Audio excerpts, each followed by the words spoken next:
French illustrator René Georges Hermann Paul was born in Paris in 1864.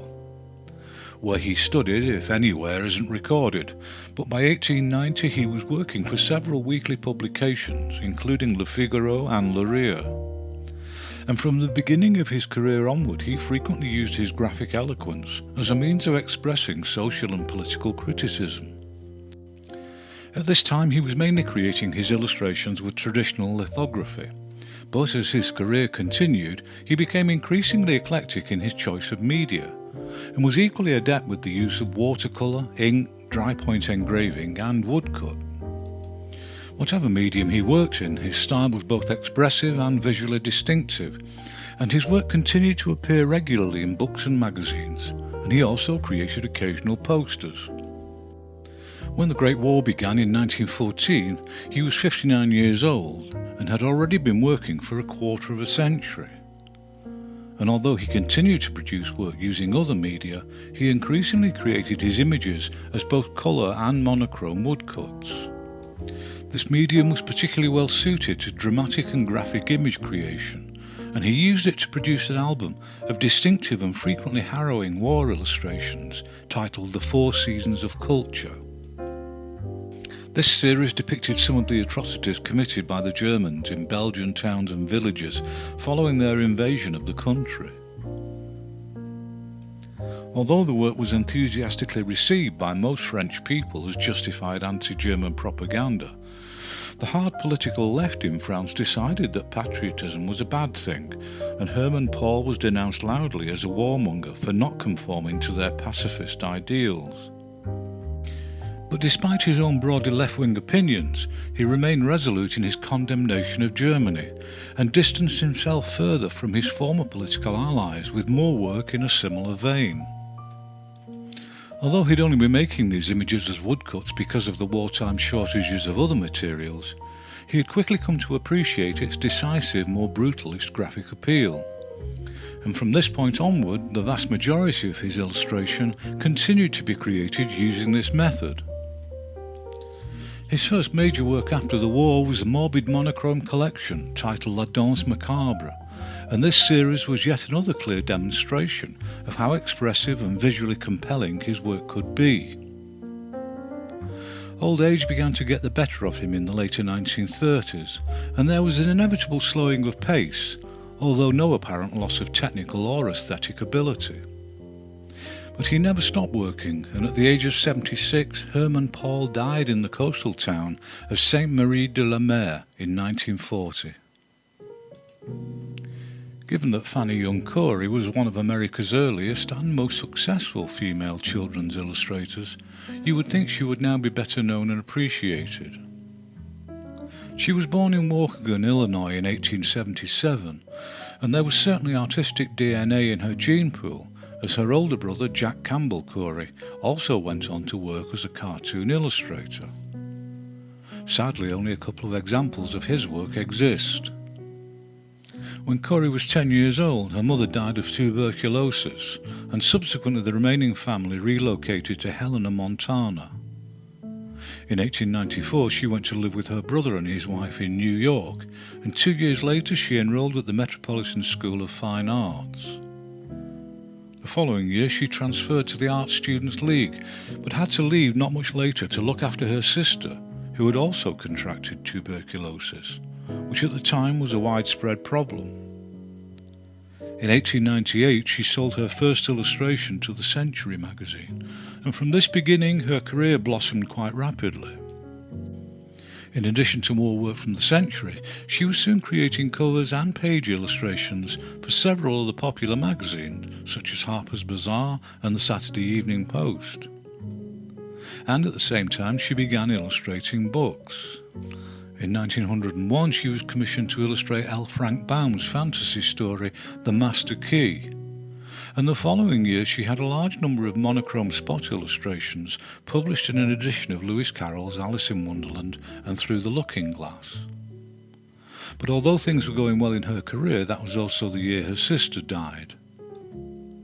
She returned to work a while later and in 1903 illustrated another L. Frank Baum book, The Enchanted Island of Yew, and the charming light watercolours she created for this book further enhanced her reputation. In 1904 she married and moved to a ranch on the Missouri River.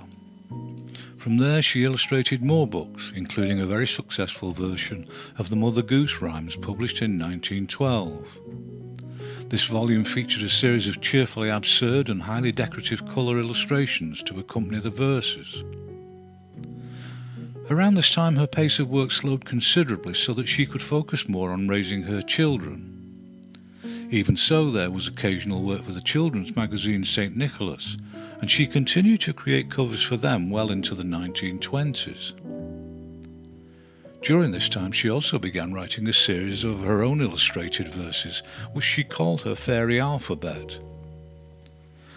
Although she apparently and rightly considered these immensely attractive watercolour illustrations to be her finest work, she made no attempt to get them into print.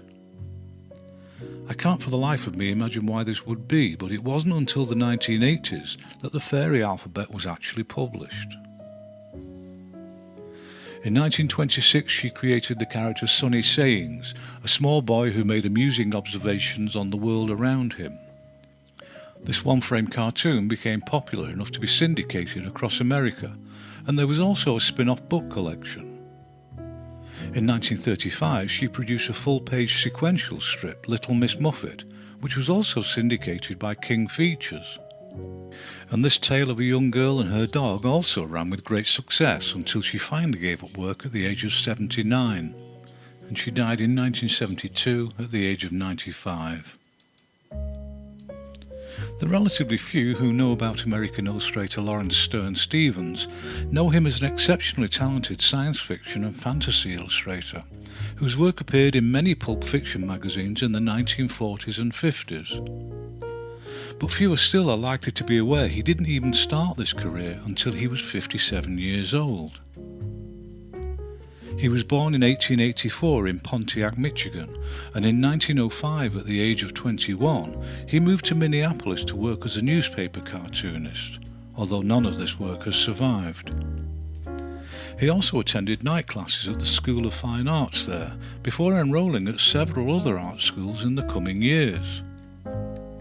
Other than the fact he was very nearly executed as a spy in World War I, all that seems to be known for certain is that between 1925 and 1937 he worked as a designer for General Motors in Belgium.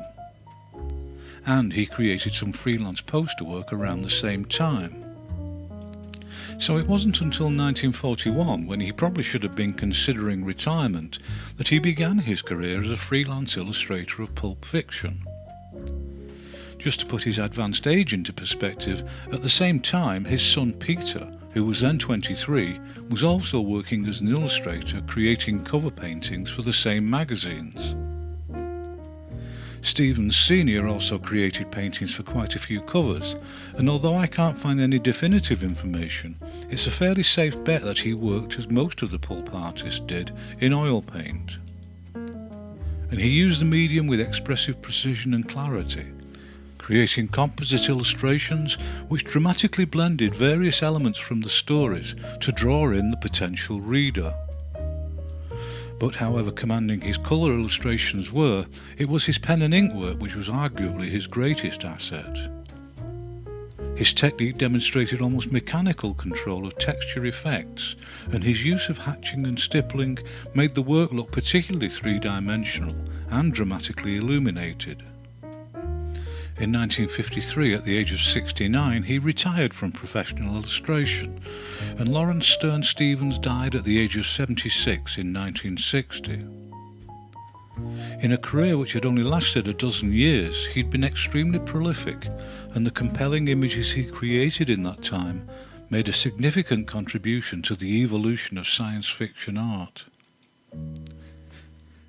Children's book illustrator and author Lois Lansky was a recent discovery for me, but I suspect there'll be some older American viewers at least who are more familiar with her work. She was born in Ohio in 1893, and as a child her love of drawing was encouraged by her family. She attended Ohio State University and graduated in 1915 with a degree in education. but instead of becoming a teacher as planned, she continued to study at the Arts Students League in New York, and even while studying she had some minor success as a printmaker. And in this period she also started taking commissions for illustration work, and this side of her creative output would soon become dominant. Her first published work as an illustrator was a colouring book in 1918, followed by 3 books of paper dolls for the same publisher. In 1920 she travelled to London, and while there she illustrated new editions of 2 books by the author Kenneth Grahame. On her return to the United States, she began focusing primarily on the illustration of folk and fairy tales, for which she also wrote, or at least rewrote, the stories. In 1921 she married Arthur Covey, a painter who was a widower with 2 young children, and of course despite her ongoing career it was Lenski who was expected to look after them and do all the housework. This left her with little time for her own creative endeavours, but although her output slowed, she didn't give up. Her book Skipping Village was published in 1927, and in the following year the first of her historically themed books, A Little Girl of 1900, appeared. In 1932 she published The Little Family, a pocket-sized picture book which was the first of its kind. And the simple shapes, strong outlines and use of generally flat colour would be significantly influential on many later children's publishing successes. And she had similar success with her first picture book about her character Mr. Small. This was The Little Auto in 1934, and that led to a particularly enduring series of similar small format picture books. Lenski's novel Phoebe Fairchild Her Book was published for older children in 1936, and this aspect of her work proved just as popular as her more simplistic early learner illustrations. And in the coming years she continued to enjoy great success, both writing and illustrating picture books and novels. Unfortunately, she suffered from persistent health problems, and in the 1950s she was advised by her doctor to avoid Connecticut's harsh winters.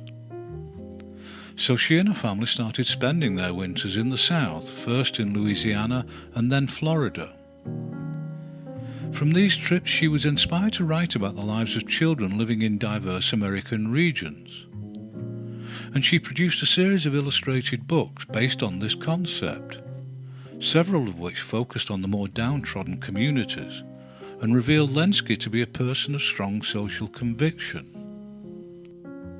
She carried on working on other books up to 1971, at which point she retired.